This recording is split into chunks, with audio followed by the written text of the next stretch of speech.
From a box like this, it was July 18th, 1922. This is WHAS, the radio telephone broadcasting station of the Courier-Journal and the Louisville Times in Louisville, Kentucky.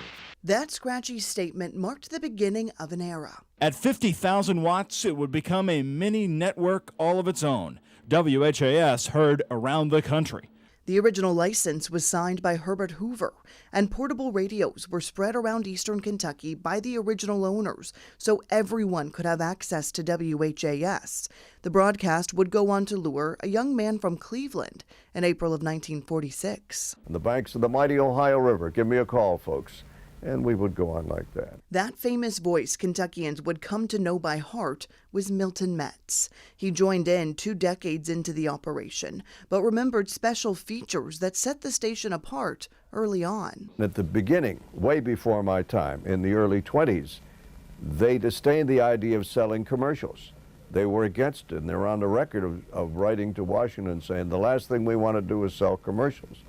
Well, you know how things have changed since then. WHAS would carry folks through the good times and the bad, broadcasting life-saving information during the 1937 flood and again in the deadly tornado outbreak of 1974. There is no real tight, definitive tornado as such.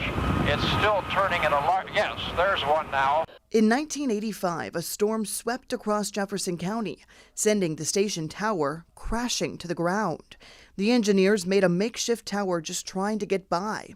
The radio station evolved through the creation of FM radio and TV. Familiar voices that would become famous fixtures at WHAS Radio include Randy Atcher, seen here in his country singing element, and Fred Wishy, pictured here as a young news reporter. More recently, you know him, Terry Miners. I don't doubt that. Hosting talk radio on WHAS Radio since 1985 and still today. Terry has been a dedicated host on the WHAS Crusade for Children,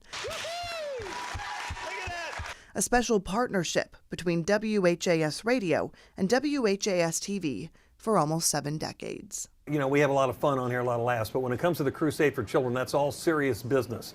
That is our family get-together every year, and it changes people's lives. It upgrades families in ways we can't even imagine. 100 years into the broadcast, WHAS Radio's reputation is strong and wide, heard all across central Kentucky, parts of Ohio, and Indiana.